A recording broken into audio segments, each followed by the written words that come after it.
Peace, what's going on?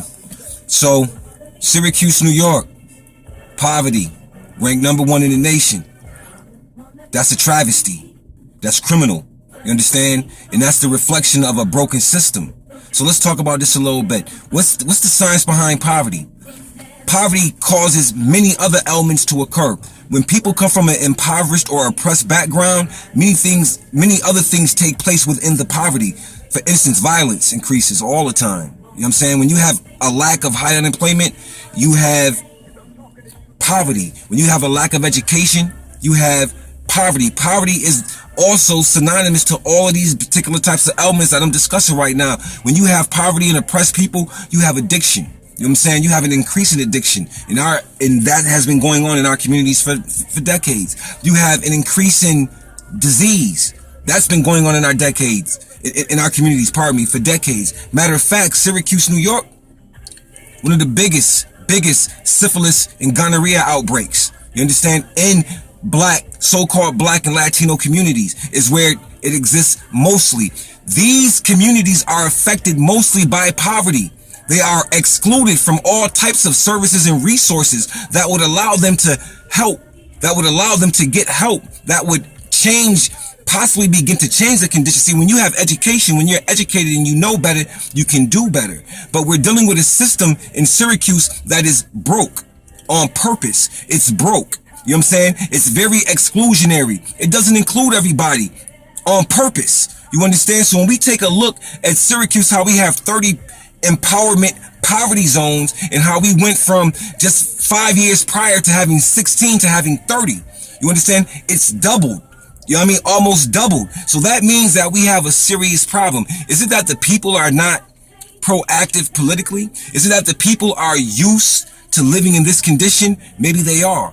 Maybe they don't. Maybe they are not aware that they are even in poverty. See, one thing about poverty is it can alter your mental condition too. It can change your psychology.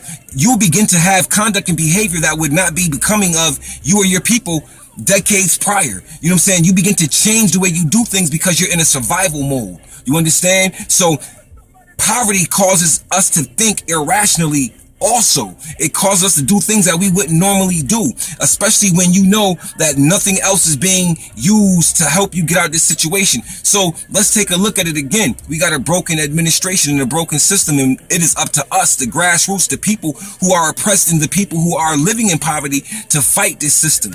First of all, to be aware that you are living in a condition that you shouldn't be living in. Your quality of life is at its lowest point. You understand? Because someone chooses to exclude you and your community from all types of resources and services. For instance, the south side of Syracuse, as well as other parts in other empowerment and, in other poverty zones, the streets are terrible. Holes, potholes all over the place. All over the place. You understand? But that money that could be used to help our city and do other things is being used in other ways. You understand? And it's not being used in ways that's beneficial for our community. And the thing is, we have to challenge the community and become independent sometimes of the way they do things. We have to begin to push entrepreneurial experiences and ideas and application in order to create something better for us. We have to begin to challenge the system and ask them certain questions. You understand what I mean? And challenge them in such a way where it makes them expose their own selves and their true intention. See, intentions is everything. And with poverty, that's an intention. Somebody intended for a community to be excluded. You understand? Not included in certain services in economics and other things that will help a community grow. The thing is this, our communities, we must become politically proactive. We must be educated, because when we know better, again, we can do better. But we must be educated in a way in which it will be beneficial for us and our community. In other words, we have to come together, because see, power is in strength and unity.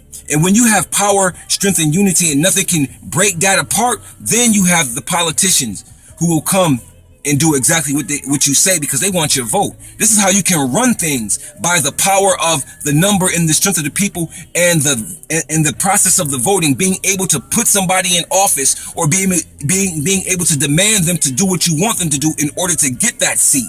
You understand? And we must begin to raise our own, quote unquote, people, or those who will step into politics and step into the professional corporate environment and fight strategically for our communities. You You understand? Not to get into these programs and positions to benefit and aid from the poverty, and you're pimping it because you look the way you look, and you are able to slide in between different things and get money because you look like the community you're serving. You know what I'm saying? Those days are over with. We're challenging all of those things. You understand what I mean? So the issue of poverty, it has to be challenged from a grassroots. It has to be exposed, and it has to be identified, and this broken system has to be exposed for what it is. It's an unfair system.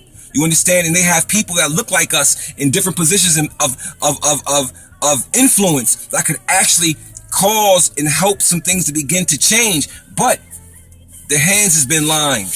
You understand? They've been bought. So there's only certain ways they're going to go.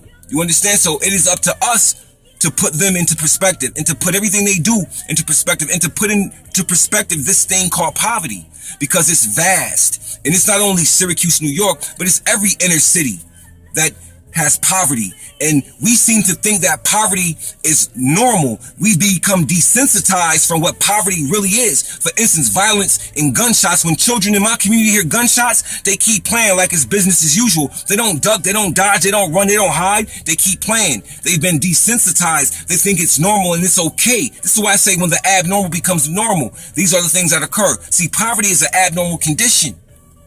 You know what I'm saying? And when we accept it, by not knowing and understanding, then we are getting exactly what we kind of deserve without deserving it, without knowing. You understand what I mean? Because we've been living in these conditions for decades, generation upon generation. You got to remember, poverty causes emotional stress and emotional trauma also, and it messes up the psychology, the mentality of the individual, especially if you got generations working through this situation. So you know what? We have to change the paradigm. We have to challenge our city. We have to challenge our mayor. We have to challenge anything that is contradictory to what we need. We have to get our own intent right.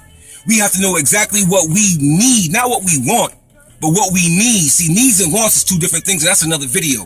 But right now, poverty is the situation. And we got to fix this, and we got to challenge our city. You know what I'm saying? Because our mayor and all your constituency is out of order, and you're whack. So we need to fix this. We need to change the guard. You understand? The guard needs to reflect the demographics of the people so it can serve it properly. You understand? And we must challenge that. Peace.